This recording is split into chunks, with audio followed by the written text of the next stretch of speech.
Party 28 రాష్ట్రాలలో మీ address ఎక్కడ ఇవ్వాలా? 28 రాష్ట్రాలలో మీ అడ్రస్ ఏడా? ఇప్పుడు ఉన్న కర్ణాటక రేపు మాపో ఊసిపోతుంది. తెలంగాణలో 3 ఏళ్ళు నడుస్తుంది. 2 ఏళ్ల తర్వాత మీ అడ్రస్ ఏందో మీరే దేవులాడుకోవాలి.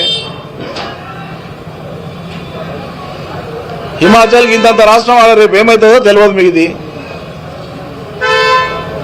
మొన్న బీహార్లో ఎన్నికలైతే కేవలం 6 సీట్లకు పరిమితమైనరు. మొన్న మహారాష్ట్రలో కార్పొరేషన్ ఎలక్షన్లు అయితే మీ అడ్రస్ లేదు. ఏదో మొత్తం దేశమంతా గెలిచినోడ్లాగా, పురుషోత్తముడిలాగా, లేకుంటే అలెగ్జాండర్ లాగా ఈ పిచ్చి వీరోచిత భాగవతాలు ఏందండి? నాకు అర్థం కాదు.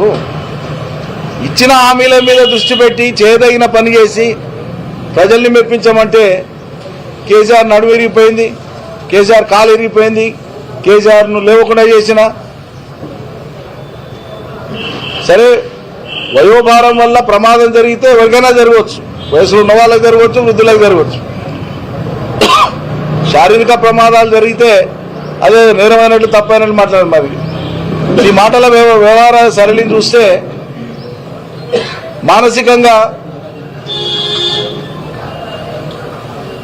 మానసికమైన అంగవైకల్యం మీకే వచ్చిందేమని అనుమానం వస్తుంది. అలా లేకుంటే ఈ పిచ్చి మాటలేంది?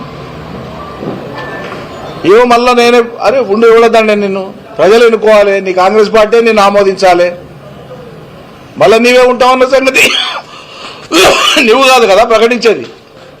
మద్దతు ప్రజలు ఇవ్వాలి, మ్యాండేట్ ప్రజలు ఇవ్వాలి, నీ అధిష్టానం నిర్ణయించాలి. ఈ మిగిలిన ఈ 3 ఏళ్లు మిట్టుకు మొదలు. వచ్చే 5 ఏళ్ల గురించి దేవుడెరుగు. వచ్చే 5 ఏళ్ల గురించి నిర్ణయించేది ఎవరు? నువ్వా లేకుంటే సోనియా గాంధీ, రాహుల్ గాంధీ?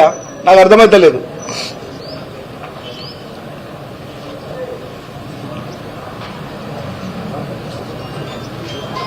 ఇప్పుడు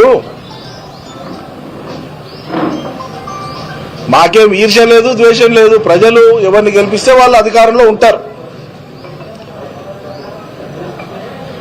ప్రజల మెప్పు పొంది, అభిమానం పొంది ఖచ్చితంగా మేము మా పార్టీ కేసీఆర్ గారు మరోసారి ముఖ్యమంత్రి కావడం ఖాయం. వాళ్ళ ప్రజలు ఎవరిని కదిలించినా అదే మాట అంటున్నారు.